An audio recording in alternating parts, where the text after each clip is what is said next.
کہ ایک جنگ کے موقع پر نبی پاک علیہ الصلوۃ والسلام نے ایک عورت کی لاش دیکھی تو حضور نے جلال فرمایا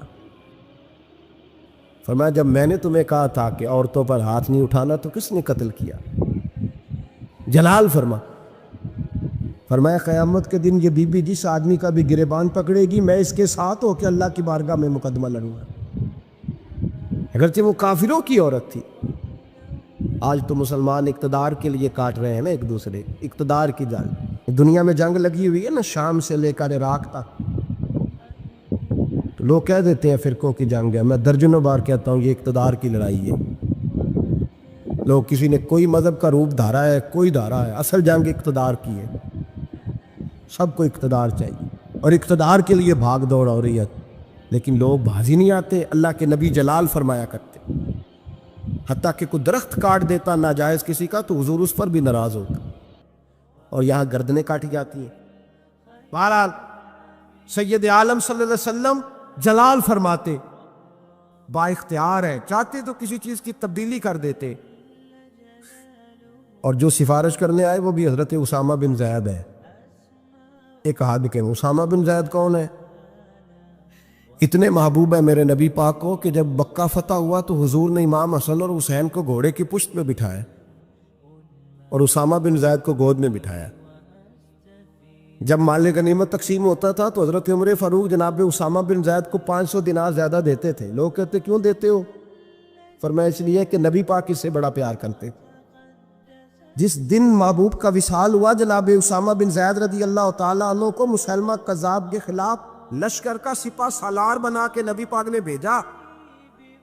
وہ سپہ سالار تھے حضرت عمر فاروق اور مولا علی جیسے لوگ اس میں بطور سپاہی شامل تھے۔ غلام کے بیٹے سے اتنا پیار، اور اس دھرتی نے وہ نظارہ بھی دیکھا جب حضور حج کے موقع پر عرفات سے مزدلفہ کے لیے نکلے تو حضور نے فرمایا ٹھہر جاؤ، ایک بندہ رہ گیا ہے، وہ آئے گا تو مزدلفہ جائیں گے۔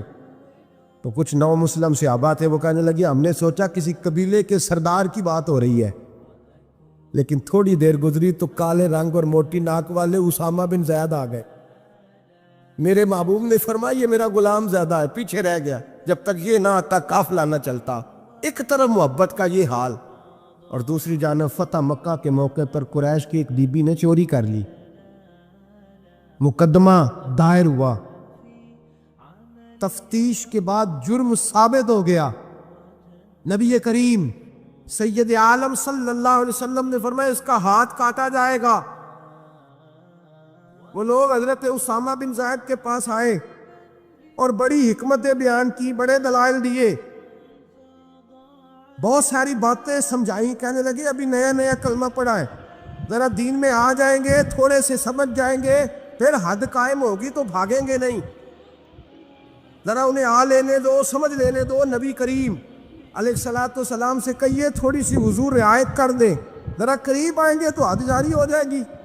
حضرت اسامہ بن زید تیار ہو گئے، انہیں پتا تھا کہ حضور میری بات کبھی لوٹایا نہیں کرتے۔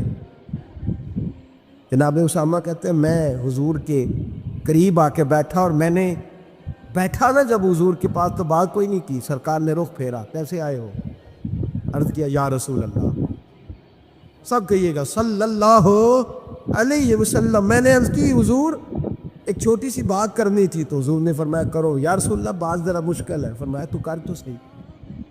حضور وہ چھوٹی سی سفارش، فرمایا بول بات کر اسامہ، تیری بات کون لوٹاتا ہے؟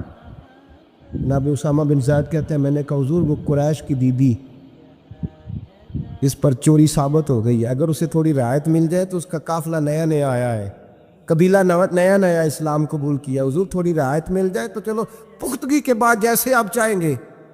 میرے محبوب نے رخ پھیرا تو جناب اسامہ بن زید کہتے ہیں میرا وجود تھر تھر کانپنے لگا، بس غضب سے ان کے خدا بچائے۔ فرماتے ہیں میں کانپنے لگا، نبی پاک نے فرمایا اسامہ مجھے تو بڑا پیارا ہے، بڑا عزیز ہے، پر میں رب کریم کی حدود کے معاملے میں کسی کی پرواہ نہیں کرتا۔ جہاں تلک حدود اللہ، یہ اللہ کی حدیں ہیں، اس معاملے میں میں کسی شخص کی رعایت نہیں کرتا۔ فرمایا تم سے پہلی قومیں تباہی اس لیے ہوئیں کہ غریب جرم کرتے تھے تو سزا ملتی تھی، امیر جرم کرتے تھے تو چھوڑ دیے جاتے تھے، اور میں خبردار، تم نے جرأت کیسے کی اس معاملے میں سفارش کرنے کی؟ اسامہ کہتے میں ہامتا کامتا لرزتا مسجد سے چلا گیا۔ صبح کی بات تھی، جمعے کا خطبہ شروع ہوا، مدینے والے محبوب منبر پہ بیٹھے، جناب اسامہ فرماتے ہیں میرا وجود تھر تھر کانپ رہا تھا۔ میرے محبوب کے جملے، حضور نے بات کہاں سے شروع کی؟ فرماتے ہیں ہم سب جانتے تھے کہ نبی پاک کو سب سے زیادہ محبت حضرت جناب سیدہ فاطمہ زہرا کے ساتھ ہے، سب سے زیادہ پیار ان سے کرتے۔ جتنی دفعہ جناب فاطمہ آتی کھڑے ہو کے استقبال ہوتا، اور فرمایا فاطمہ تو بضعۃ منی، یہ تو میرے وجود کا حصہ ہے، یہ تو میرے جگر کا ٹکڑا ہے۔ فرماتے ہیں نبی پاک علیہ السلام نے جملے کیا ارشاد فرمائے؟ فرمایا لوگوں کو کیا ہو گیا ہے، اللہ کی حد کے معاملے میں سفارش کرتے ہیں؟ فرمایا مجھے قسم ہے اللہ کی عزت کی، اگر میری بیٹی فاطمہ بھی چوری کرتی تو میں اس کا ہاتھ کاٹ ڈالتا۔ فاطمہ بنت محمد کو بھی صلاح ہوتی، بھیا لفظ کیا ہے؟ محبوب نے فرمایا میں اپنی محبت پر پیر رکھتا، محبت کچل ڈالتا، لیکن اللہ کے دین کو نافذ کرتا۔ میں فاطمہ کے ساتھ، بات کو سمجھ رہے ہیں آپ حضرات؟ میرا جملہ آپ نے سمجھا نہیں۔ فرمایا میں اپنی محبت کو کچل ڈالتا، اپنی محبت کو، بولیے، اپنی محبت کو گویا کچل ڈالتا، اور اللہ کے دین کو، میں دین کے معاملے میں کسی کی رعایت، یہاں تو پیر صاحب کہتے ہیں تبلیغ کی تو بگڑ جائیں گے، ان کو کہہ دیا دین پہ عمل کرو تو یہ آئیں گے نہیں۔ کہتے میں تینوں خواب ویکھی سی راتی تو مینوں نظر آیا سا، بابا فرید صاحب بھی تینوں یاد کر رہے سن میری خواب ہے۔ اس کو چڑھایا جاتا ہے، بڑھایا جاتا ہے، لیکن اس کو ڈانٹا نہیں جاتا شرعی معاملات میں۔ کہتے ہیں ہمارا خیال رکھتا ہے نا، اتنے کافی، دین کا رکھے چاہے نہ رکھے۔ میرے عزیز، میرے نبی کریم سید عالم صلی اللہ تعالی علیہ وآلہ وسلم نے حدود اللہ کے معاملے میں سخت حکم دیا۔ یہاں لوگ کہتے ہیں میرا پتر نہیں مانتا، وہ کہتا ہے ساری رات ناچ گانا کرنا ہے، مہندی منڈا نہیں مانتا۔ محبت دیکھنی ہے کہ دین دیکھنا ہے؟ نہ بولو، لیکن بات تو سچی ہے نا، بولے نہ بے شک آپ حضرات، لیکن بات تو سچ، محبت دیکھنی ہے کہ دین؟ چلو جنہیں بولے انہیں تو دیکھو گے نا انشاءاللہ تعالی، باقی بھی انہیں دیکھ کے صحیح انشاءاللہ تعالی۔ بیٹے کی بات ماننی چاہیے کہ نبی پاک کی؟ باپ کی بات ماننی ہے کہ نبی پاک کی؟ بھائی کی بات ماننی ہے کہ نبی پاک کی؟ کہتا ہے جی وہ فلاں نہیں مانتا، کیا مطلب ہے تیرا؟ میرے نبی کریم سید عالم صلی اللہ علیہ وسلم نے فرمایا اسامہ تجھ سے تو بڑا پیار ہے نا، لیکن فاطمہ سے مجھے سب سے زیادہ پیار ہے۔ اگر فاطمہ بنت محمد بھی چوری کرتی تو میں پیار نہ دیکھتا، میں رب کا دین دیکھتا، میں حدود اللہ نافذ کرتا، حدود اللہ۔ نبی پاک سید عالم صلی اللہ علیہ وسلم کو جلال آتا تھا جب کوئی اللہ کی حد توڑتا تھا۔ نبی رحمت علیہ، اصل بات کیا تھی؟ بڑی محنت سے حضور نے دین سجائے، بڑی محنت سے۔ ہم لوگ کہتے ہیں نا میرا خون پسینہ شامل ہے، اور میرے بھائی اس دین کی بنیادوں میں میرے رسول کا خون پسینہ شامل ہے۔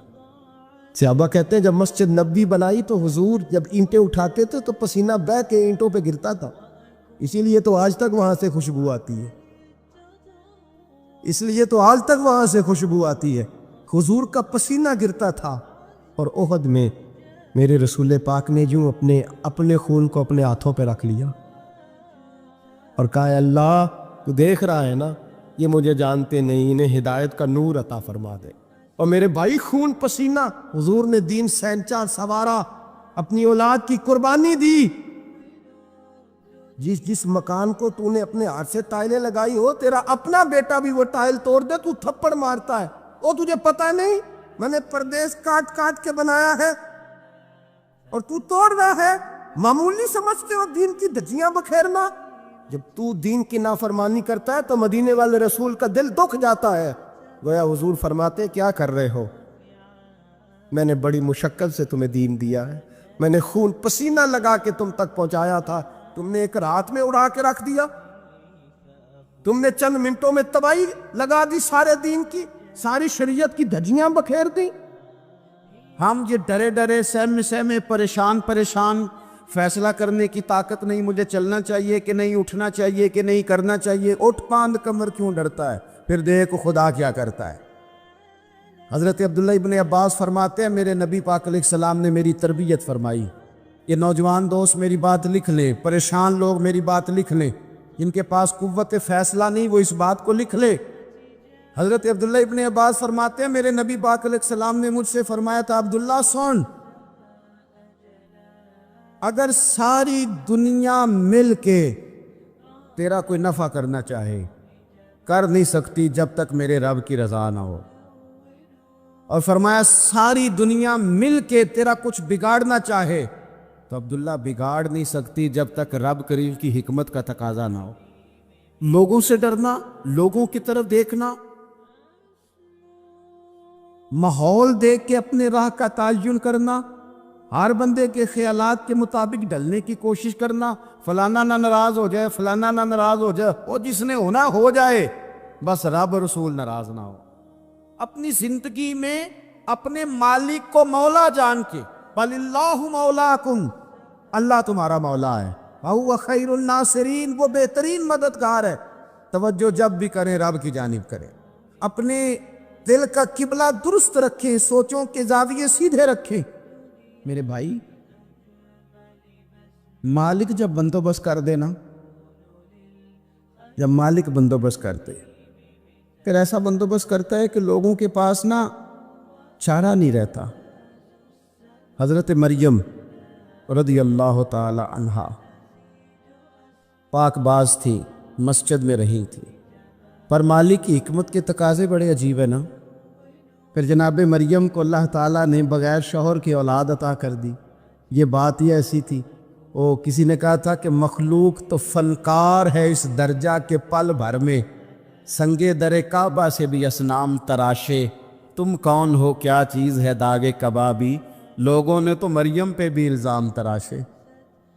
تو لوگوں نے کہا کدھر سے لے آئی بچہ، تیرا باپ تو ایسا نہیں تھا، کہاں سے لے آئی؟ اللہ کرے میں آپ کو سمجھا سکوں، ذرا اپنے آپ کو وہاں کھڑا کریں کہ ایک پاک باز عورت، پاک باپ کی بیٹی، طیب ماں کی بیٹی، اور اللہ کے گھر میں پرورش پانے والی خاتون، ایک وہ وقت اور ایک یہ وقت کہ اس عورت کو کٹہرے میں کھڑا کر کے پوچھا جا رہا ہے کہ معاذ اللہ تیری گود میں بچہ جائز نہیں ہے، کہاں سے لائی ہے؟ اب خود سے صفائیاں بندہ کتنی کو دے، کتنی کو وضاحتیں کرے. اور میں نے تو اپنی زندگی میں دیکھا ہے زیادہ وضاحت دینے والے کو بھی لوگ جھوٹا سمجھنے لگ جاتے ہیں. زیادہ وضاحت دینے پر بھی لوگ کمزوری کا اظہار سمجھتے ہیں کہ کمزور پڑ گیا. آپ صلح کی کوشش کرتے ہیں، سامنے والا بزدل سمجھ لیتا ہے. زیادہ وضاحتیں بھی کمزور کر دیتی ہیں. اب حضرت مریم کو کٹہرے میں کھڑا کر کے کہا بچہ کس کا ہے؟ تو پھر خدا بندوبست جب کرے، اللہ جب مددگار ہوئے، تو پھر حضرت مریم کی گواہی درختوں سے نہیں دلوائی، اس نے پتوں سے نہیں دلوائی، پھر فرشتے نہیں بھیجے. حضرت مریم کہنے لگی مجھ سے نہ پوچھو، وہ جو پنگوڑے میں ہے اسی سے پوچھ لو، ان سے پوچھو نا، وہ کون ہے پوچھ لو، ان سے کر لو سوال. انہوں نے کہا پنگوڑے میں چند دنوں کا بچہ، یہ جواب دے گا؟ مددگار تھا رب. ان کی برات کا اعلان کرنا تھا مالک نے، اور جب مالک اعلان کر دے، جب مالک تیری صفائی دینا چاہے، جب مالک تجھے دنیا کے سامنے نکھارنا چاہے، تو پنگوڑے میں لیٹے حضرت عیسیٰ بول کے کہنے لگے انی عبد اللہ آتانی الکتاب، فرمایا میں اللہ کا بندہ ہوں، رب نے مجھے کتاب عطا کر کے نبی بنا کے دنیا میں بھیجا ہے. میں اللہ کا بندہ ہوں، کتاب لے کے آیا ہوں، نبی بن کے آیا ہوں. پھر پنگوڑے سے اعلان ہو گیا، پھر بچہ بول پڑا. اور یہ ایک دفعہ نہیں بات ہوئی، یہ بنی اسرائیل میں ایک جریج نام کے شخص بھی تھے جو نماز پڑھ رہے تھے. بعض نے لکھا ہے نفل نماز تھی، اماں نے پکارا تو آئے نہیں، تو ماں کے منہ سے نکل گیا تو اتنی دیر تک مرے گا نہیں جب تک کسی بے حیا عورت کا منہ نہ دیکھ لے. تو وہ عبادت گزار تھے، لیکن لوگوں نے ان کی عبادت، ریاضت، پرہیزگاری کو نہیں دیکھا. بس ایک عورت کو بھیج کے الزام لگوا دیا. وہ عورت آیا جایا کرتی تھی، اب آ جاتی ہیں عورتیں. مسئلہ پوچھنے کی نیت سے بھی آ جاتی ہیں، ماحول میں کچھ جگہ ایسی بھی ہیں جہاں عورتیں دم کرانے کے بہانے آ جاتی ہیں۔ وہ خاتون آتی جاتی تھی اس خانقاہ پہ، آستانے پہ، یہ بخاری میں موجود ہے، پر اس نے کہا میری گود میں جو بچہ ہے یہ انہی کا ہے۔ مجھے بتائیں کیسے بندہ وضاحت دے؟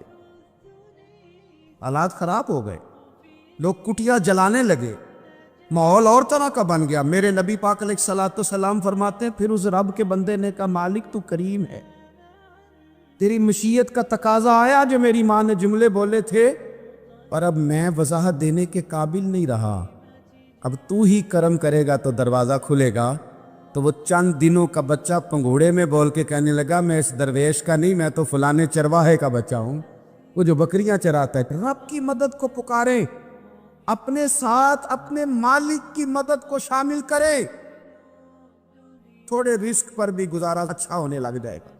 سارے لوگ آپ کو گرانے کی تدبیریں کر رہے ہوں گے اور مالک آپ کو عزتیں عطا فرما دے گا، اس کی بارگاہ سے حکمت کا تقاضا اور ہو جائے گا۔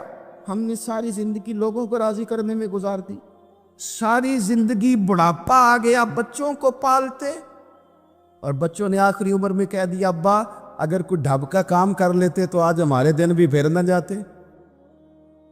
ساری زندگی گزارتی بہن بھائیوں کو راضی کرنے میں، ساری زندگی گزار دی ذمہ داریاں اٹھانے میں، ان کو 99 دفعہ دیا، ایک دفعہ نہیں دیا تو انہوں نے کہہ دیا تو نے تو کبھی دیا ہی نہیں، تو تھا ہی نہیں۔ ساری زندگی محلے داروں علاقے والوں کو راضی کرنے میں گزار دی، اور میں نے ایسے لوگ بھی دیکھے دین کے لیے وقت گزارا،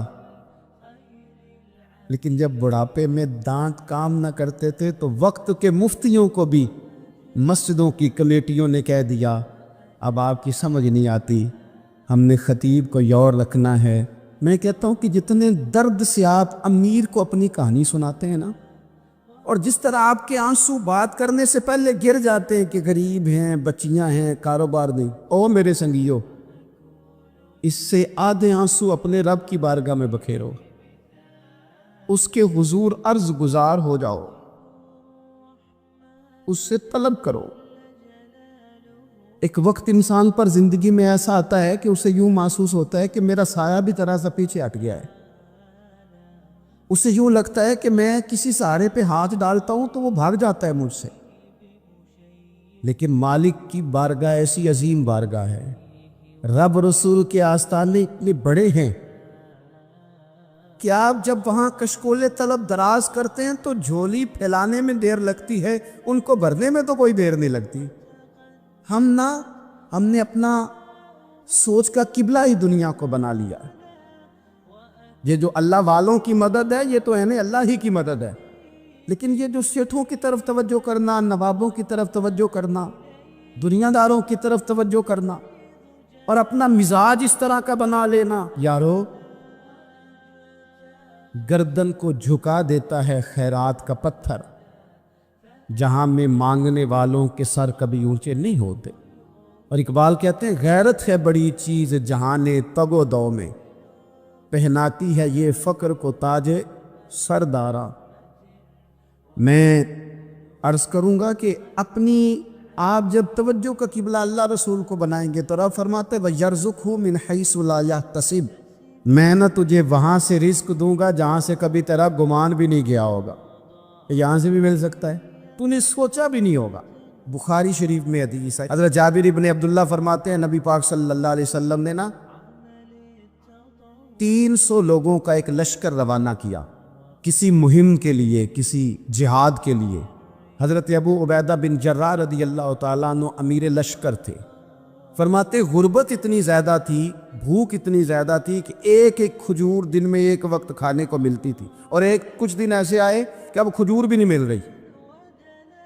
فرماتے اتنی زیادہ بھوک لگی مجاہدین کو، 300 بندہ پتے کھا کے گزارا ہونے لگے۔ یہ بخاری میں موجود ہے۔ آپ فرماتے کہ دریا کے کنارے ہمارا پڑاؤ تھا، ٹھہراؤ تھا، جب بھوک سے نڈھال ہو گئے نا، وَيَرْزُقْهُ مِنْ حَيْثُ لَا يَحْتَسِبُ، اللہ وہاں سے روزی دیتا ہے، گمان بھی نہیں ہوتا۔ فرماتے ایک مچھلی اللہ تعالیٰ نے دریا کے کنارے بھیجی، فرماتے ہیں وہ تھی تو مچھلی پر پہاڑ جتنی تھی۔ بخاری میں لفظ ہیں حضرت جابر ابن عبداللہ رضی اللہ تعالیٰ عنہ فرماتے ہیں 300 آدمی 18 دن تک اس مچھلی کو کھاتے رہے، مچھلی ختم ہی نہیں ہوئی. مچھلیاں نہیں، مچھلی. کہتے ہیں 18 دن 300 بندہ کھاتا رہا، مچھلی ختم ہی نہیں ہوئی. اور فرماتے ہیں کہ اس کی ہڈی نکال کے، کانٹا کہیں گے آپ اپنی زبان میں، کہتے ہیں وہ نکال کے نا تو اس کو کھڑا کیا نا جب، تو اونٹ کجاوے سمیت اس کے بیچ سے گزر جاتا تھا. جو اس کے کانٹے جوڑے. فرماتے ہیں وہ اس کا گوشت ہم کھاتے تھے اور اس کی چربی بطور تیل کے ہم جسموں پہ ملتے تھے، بیماروں کو اس سے سکون آتا تھا، تندرستی شفا ہوتی تھی. فرماتے ہیں ہم کھایا بھی ہم نے اور کچھ لے کے ہم مدینے بھی گئے، اور قربان جائیں نبی پاک نے بھی اس میں سے کھایا. ہم نے عرض کی حضور یہ معمہ کیا ہے، یہ ماجرا کیا ہے؟ تو محبوب نے فرمایا تمہارے پاس غذا نہیں تھی، رب نے تمہارے لیے بندوبست کیا ہے، اللہ نے تمہیں دیا ہے. مکان شروع کر لیا، ایک صاحب نے وہ مکان بنانے لگے، آپ وہ حساب لگا رہے ہیں، کہتے ہیں میرے پاس اتنے پیسے ہیں، اتنے میں نے فلانے دوست سے کہنا ہے اس نے دے دینے، اتنے فلانے رشتہ دار سے کہنا ہے اس نے دے دینے، اتنے فلانے سے کہنا ہے اس نے دے دینے. یہ ساری کاپی بنا کے مکان شروع کر لیا. جو روز کہتا تھا نا کوئی حکم ہو جاتے دسی، سب سے پہلے اس کو کہا میاں پیسے چاہیے دین. وہ کہندا ہو کل ہی منڈا ٹوریا ہے، کہدے تو پرسوں 10 داتے لب جانے سن. میں آپ کو اپنے تجربے کی بات بتا رہا ہوں. جن لوگوں کا خیال ہوتا ہے نا کہ آپ سٹارٹ کریں فلانا کام، آپ کے ساتھ ہیں، اللہ کا ہی کوئی نظام ہے، وہ بالکل بھی نہیں ساتھ ہوتے. لیکن ایسا نہیں ہے کہ کوئی ساتھ نہیں ہوتا، اللہ تعالیٰ بڑے اسباب پیدا کرتا ہے، وہاں سے دیتا ہے جہاں سے گمان بھی. ہمارا یہ ذہن بن جاتا ہے ہم ساری اپنے حساب سے چلتے، اتنے رشتہ داروں سے اتنے، وہ کون آپ کے ساتھ چلے گا؟ سوال ہی نہیں پیدا ہوتا. یہ سارے کام چھوڑ کے سب سے پہلے 2 رکعتیں پڑھو، اپنے رب کی بارگاہ میں، رسول کائنات کی بارگاہ میں گزارشات اور استغاثے پیش کرو، وہاں سے خیر طلب کرو. دنیا دار کیا دیں گے، کیا دے سکتے ہیں، کیا حیثیت ہوتی ہے کسی؟ اللہ کہتا ہے وہاں سے دوں گا. تو جو اللہ مال دے وہ لینا چاہیے کہ رشتہ داروں کا مال دیکھنا چاہیے؟ جو اللہ دے وہ لینا چاہیے کہ سیٹھوں نوابوں کی جیبیں دیکھنی چاہیے؟ جو اللہ دے وہ قبول کرنا چاہیے یا دیکھنا چاہیے کون سا آدمی کہاں پہنچ گیا؟ چھوڑو، اپنی مٹی پہ چلنے کا سلیقہ سیکھو. کسی کے سنگ مرمر پہ چلو گے تو پھسل جاؤ گے، پھسل جا. اس پر ایک اور بات عرض کر دوں، صحیح بخاری سے، مسلم سے ایک اور بات. کچھ چیزیں ایسی ہیں جن سے اللہ کی مدد آتی ہے، مدد ملتی ہے. ایک چیز ان میں سے ایسی ہے جس سے بہت مدد نازل ہوتی، وہ ہے کہ جب رب آپ کو دے نا تو پھر آپ بھی اس کے رستے میں دے، پھر مدد آتی ہے، پھر اور آتا ہے. بخاری مسلم میں حدیث ہے، یہ زیادہ ہی توجہ طلب عمر ہے، اس پر آپ غور کریں گے. حضرت ابو ہریرہ فرماتے ہیں کہ نبی پاک علیہ السلام نے فرمایا ایک شخص نے بادلوں کے اندر سے آواز سنی کہ فلاں آدمی کا کھیت اور باغ خشک ہو گیا ہے، وہاں برسو اور اس کے کھیت کو سیراب کرو. وہ بڑا حیران ہوا کہ بادل سے آواز آ رہی. پھر اس نے دیکھا کہ ایک پہاڑی پر بارش ہوئی، وہ بادل وہاں برسا، پھر نالیوں سے ہوتا ہوا پانی ایک طرف چلا. تو جس نے آواز سنی تھی، حضور بیان کر رہے ہیں، وہ بھی پیچھے پیچھے چلا کہ پانی کدھر جا رہا ہے. اس نے جا کے دیکھا کہ ایک مقام پہ ایک باغ کو وہ پانی لگ رہا ہے اور ایک آدمی وہ پانی لگا رہا ہے. اس نے اس سے پوچھا تیرا نام کیا ہے؟ اس نے کہا کیوں؟ کہنے لگا بتا نا. اس نے نام بتایا تو کہنے لگا یہی تو وہ نام ہے جو میں نے بادلوں کے اندر سے سنا ہے کہ فلاں کے کھیت کو پانی دے دو. اس نے کہا یار تو کیا عمل کرتا ہے کہ اسپیشل تیرے لیے بارش برسے؟ یہ بخاری پڑھ رہا ہوں، سیاستہ سے حدیث عرض کر رہا ہوں. اس سے پوچھا تو کیا کام کرتا ہے کہ جناب اللہ تبارک و تعالیٰ کا حکم کرم آیا کہ خاص تیرے لیے پانی برسے اور تیرے کھیت کو سیراب کرے. تو اس نے کہا چھوٹا ذمہ دار ہوں، پر جب فصل اگتی ہے تو 3 حصے کرتا ہوں. ایک حصہ اپنے بال بچوں پہ، بہن بھائیوں پہ خرچ کرتا ہوں، ایک حصہ پورا، اور ایک حصہ دوبارہ کاشتکاری پہ لگاتا ہوں، اور تیسرا حصہ خالص میں نے مسکینوں، یتیموں اور غریبوں کے لیے رکھا ہوا ہے. وہ جو تیسرا حصہ، اللہ کرے آپ سمجھے، وہ رب کے بندوں پہ تیسرا حصہ خرچ کرتا ہے نا، تو کریم مالک نے فرمایا جہاں سے غریب کا حصہ جاتا ہے وہ کھیت خشک نہیں رہنا چاہیے، وہ جہاں سے مسکین روٹی کھاتے ہیں وہ خشک نہ رہے، جہاں سے یتیموں کو کچھ آتا ہے کہیں اس کی فصل رہ نہ جائے۔ میں اور آپ بھی اگر اپنے مال میں مسکینوں، یتیموں، غریبوں کے حصے رکھ لیں گے تو فصلیں خشک نہیں رہیں گی، ان کے اندر تازگی آئے گی، نور آئے گا، کرم آئے گا، خاص کر خدا کی رحمت برسے گی، مدد اللہ سے چاہے، اپنی توجہات کا مرکز رب رسول کی ذات کو بنائے، پھر آپ محسوس کریں گے کہ بڑی جلدی اللہ تعالیٰ کی مدد آنے لگی ہے۔ کبھی آپ صرف کہہ دیں نا میرا رب میرے ساتھ ہے، اس لفظ میں اتنی طاقت ہے کہ دشمن ویسے زہر ہو جاتا ہے۔ زندگی میں کسی سے بھی لڑائی ہو اچھی طرح سوچ لیں کہ اللہ اس طرف ہے یا اس طرف ہے۔ اگر آپ زیادتی پہ ہیں تو پھر رب مظلوم کی جانب ہے۔ اگر اللہ کی مدد آپ کے ساتھ ہے تو دنیا کی کوئی طاقت آپ کو گرا نہیں سکتی، اور اگر آپ مظلوم کے مقابلے میں ظالم بن کے آپ کھڑے ہو گئے ہیں اور آپ نے رویہ وہ اختیار کیا ہے کہ جس میں مدد نہیں آئے گی، تو پھر یاد رکھ لیں کہ آپ کوئی بھی ہیں، کہاں بھی ہیں، آپ کمزور ہیں۔ طاقتور تھے، ابتدائے اسلام میں ظاہری طاقت تھی کفار مکہ کے پاس، وہ ڈنڈوں سے مارتے تھے غریبوں کو، ان کے ہاتھوں میں ڈنڈے تھے، پر خدائی طاقت ان مظلوموں کے ساتھ تھی۔ صاحب زرقانی نے لکھا ہے حضرت زنیرہ رضی اللہ تعالیٰ عنہ ایک لونڈی ہے، غریب ہے، ماڑے دا کی کام محمد نہ سجانا یا رونا، غریب سادی بی بی اور لونڈی کنیزہ، ایک مشرک کی کنیزہ تھی، انہوں نے کلمہ پڑھ لیا، وہ ڈنڈوں سے مارتا، دروں سے مارتا، تکلیف دیتا۔ حضرت زنیرہ رضی اللہ تعالیٰ عنہ کو اتنا مارا، اتنا مارا۔ اب آپ ایک اور پہلو پر بھی غور کریں، مار بھی پڑ رہی ہے پر خدا ادھر ہی ہے، اللہ کی مدد ادھر ہی ہے۔ رب کہتا ہے کہ پہلے تو صبر کرنا، ان اللہ مع الصابرین، تو صبر کرے گا تو پھر رب کی معیت ملے گی، ذرا ٹھہرنا، تو تھوڑا ڈٹنا۔ ان الذین قالوا ربنا اللہ ثم استقاموا تتنزل علیہم الملائکہ، تو کہے اللہ میرا رب ہے، پھر تو پہلے ڈٹ، پہلے تو نے ڈٹنا ہے۔ ثم استقاموا، جو ڈٹ گیا، تتنزل علیہم الملائکہ، ڈٹنے والے کے لیے مدد آتی، پہلے تھوڑا ٹھہرنا پڑتا ہے، پہلے تھوڑا صبر کرنا پڑتا ہے، حوصلہ کرنا پڑتا، اس کے بعد مدد آتی۔ مار پڑ رہی ہے، مارا جا رہا ہے حضرت زنیرہ کو، ان کا مالک جو ہے ظاہری آقا وہ مار رہا ہے، یہ کنیزہ ہیں، اتنا مارا، اتنا مارا، ان کی بینائی چلی گئی، نظر آنا بند ہو گیا۔ ابو جہل آیا اور کہنے لگا زنیرہ دیکھا نا ہمارے بت تیری آنکھیں لے گئے، معاذ اللہ، لات و منات ہمارے بتوں نے تجھے اندھا کر دیا۔ اب ایسا نہیں ہے کہ بی بی روتی جا رہی ہے، روتی جا رہی ہے، مایوسی مایوسی، معاذ اللہ، پریشانی، غریبی بڑی ہے، پوچھنے والا کوئی نہیں، یہ باتیں نہیں۔ کیا جملے ہیں خاتون کے، کیا لفظ ہیں۔ ابو جال نے تنزیہ کہا، معاذ اللہ، کہنے لگا دیکھا نا ہمارے بتوں نے تجھے اندھا کر دیا۔ تو جناب زنیرہ آنکھوں کی بینائی گئی ہے اور رات کو گئی ہے، دکھ ابھی تازہ ہے، لیکن اللہ پہ جو توکل ہے،